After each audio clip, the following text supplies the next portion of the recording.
Welcome to another issue of Cartalk, another episode, I should say.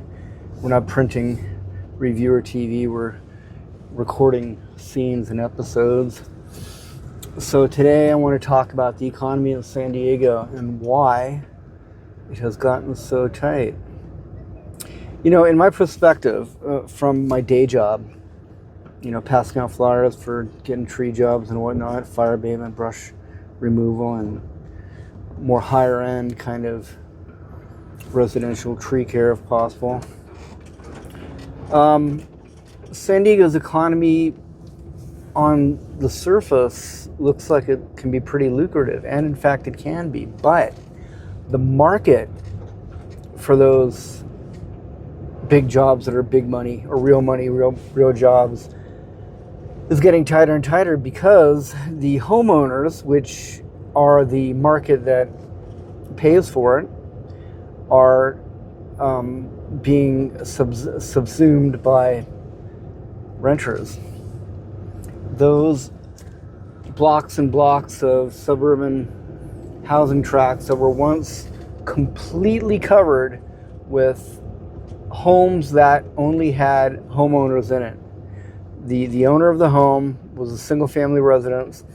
You know, they were families. They were people that bought the house, got the mortgage, and were maintaining the home that they lived in, that they owned, have been replaced. Now there's a lot of renters. You used to go and you used to be able to pass out flyers, and I've been doing this for decades in San Diego.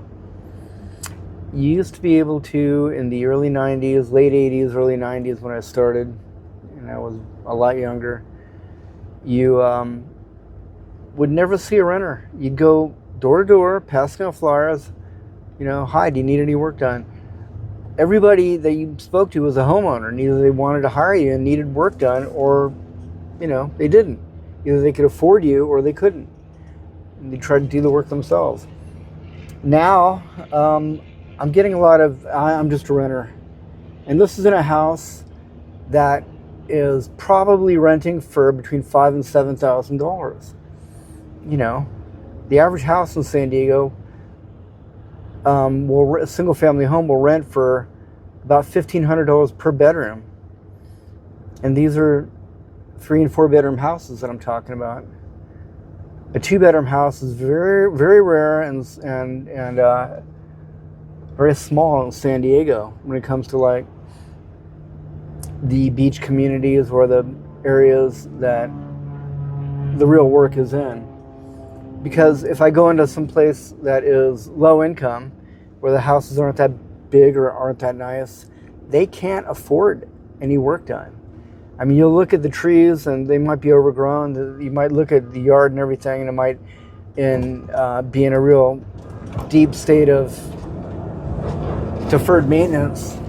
But that doesn't matter because they can't pay for it. At least they can't pay for a job that is worth doing. Not in San Diego, so I'm gonna have to look elsewhere. I think I'm gonna have to really get serious this year, like I did last year. But that was an exploratory mission when I first went to Vancouver, Portland, then also briefly to Pittsburgh. I'm gonna have to get serious about looking around for someplace else to move to, because sunny San Diego is not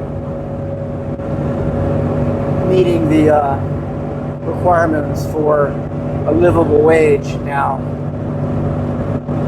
With the rent here being $2,000 for a small 1-bedroom or a small apartment anywhere near where I want to live, and the amount of work that I can get, it's just not happening. People aren't expressing the pride and ownership and the homeowner ethos that they did before, because they're not homeowners. They're being replaced by private equity rentals that have been bought out by big corporations, BlackRock or whoever. And okay, I gotta change lanes here, kiddo. The person better let me in here. Gotta change lanes. There we go. Thank you. Getting off the freeway again. So that's what's happening all over America, from what I understand. And if it's happening everywhere else, then so be it. But, you know, at least I can move to possibly someplace where the rent is cheaper.